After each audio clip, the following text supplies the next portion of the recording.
السلام علیکم برادران اسلام، بھائی بزرگوں، دوستوں، میرے عزیز ساتھیوں، آج میں آپ لوگوں کو حضرت رافعہ رضی اللہ تعالیٰ عنہ اور حضرت جندب رضی اللہ تعالیٰ عنہ کا مقابلہ میں وہ بیان کرنے جا رہا ہوں۔ میرا یوٹیوب چینل کو سبسکرائب کیجیے۔ نبی کریم صلی اللہ علیہ وسلم کی عادت شریفہ یہ تھی کہ جب لڑائی کے لیے تشریف لے جاتے تو مدینہ منورہ سے باہر جانے کے بعد لشکر کا معائنہ فرماتے، ان کے احوال کو، ان کی ضرورتوں کو دیکھتے اور لشکر کی اصلاح فرماتے۔ کم عمر بچوں کو واپس فرما دیتے۔ یہ حضرات شوق میں نکل پڑتے۔ چنانچہ احد کی لڑائی کے لیے جب تشریف لے جانا ہوا تو ایک موقع پر جا کر لشکر کا معائنہ فرمایا اور نب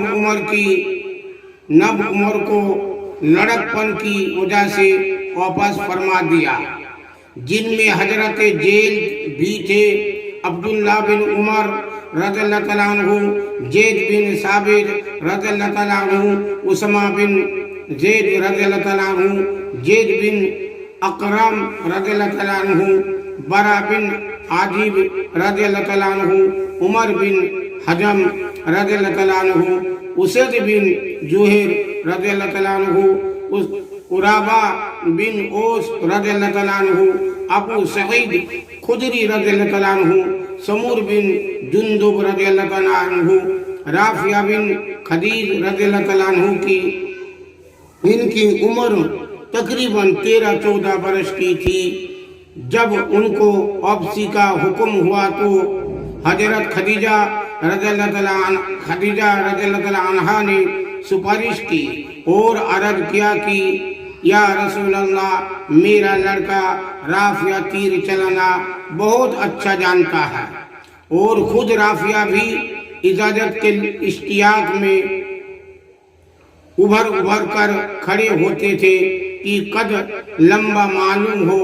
حضور صلی اللہ علیہ وسلم نے اجازت عطا فرما دی تو سمور بن جندب رضی اللہ تعالیٰ عنہ نے اپنے سوتیلے باپ مرہ بن سنان سے کہا کہ حضور صلی اللہ علیہ وسلم نے رافعہ کو تو اجازت مرحمت فرما دی اور مجھے اجازت نہیں عطا فرمائی، حالانکہ میں رافعہ رضی اللہ تعالیٰ عنہ سے کبھی ہوں، اگر میرا اور اس کا مقابلہ ہو تو میں اس کو پچھاڑ لوں گا۔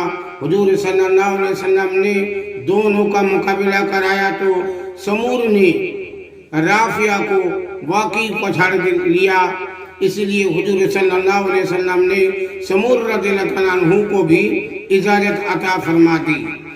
اس کے بعد اور بچوں نے بھی کوشش کی اور بعضوں کو اور بھی اجازت مل گئی۔ اسی سلسلے میں رات ہو گئی۔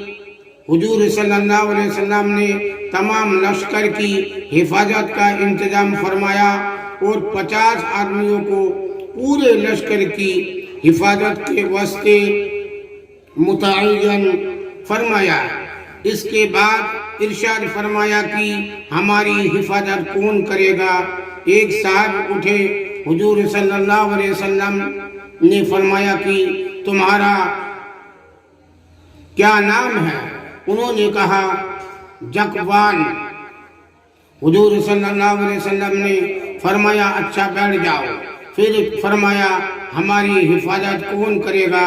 ایک صاحب اٹھے، حضور صلی اللہ علیہ وسلم نے نام دریافت کیا، عرض کیا ابو سبعہ۔ حضور صلی اللہ علیہ وسلم نے فرمایا بیٹھ جاؤ۔ تیسری مرتبہ پھر ارشاد ہوا کہ ہماری حفاظت کون کرے گا؟ پھر ایک صاحب کھڑے ہوئے، حضور اقدس صلی اللہ علیہ وسلم نے نام دریافت کیا، انہوں نے عرض کیا ابن عبدالقیس رضی اللہ تعالیٰ عنہ۔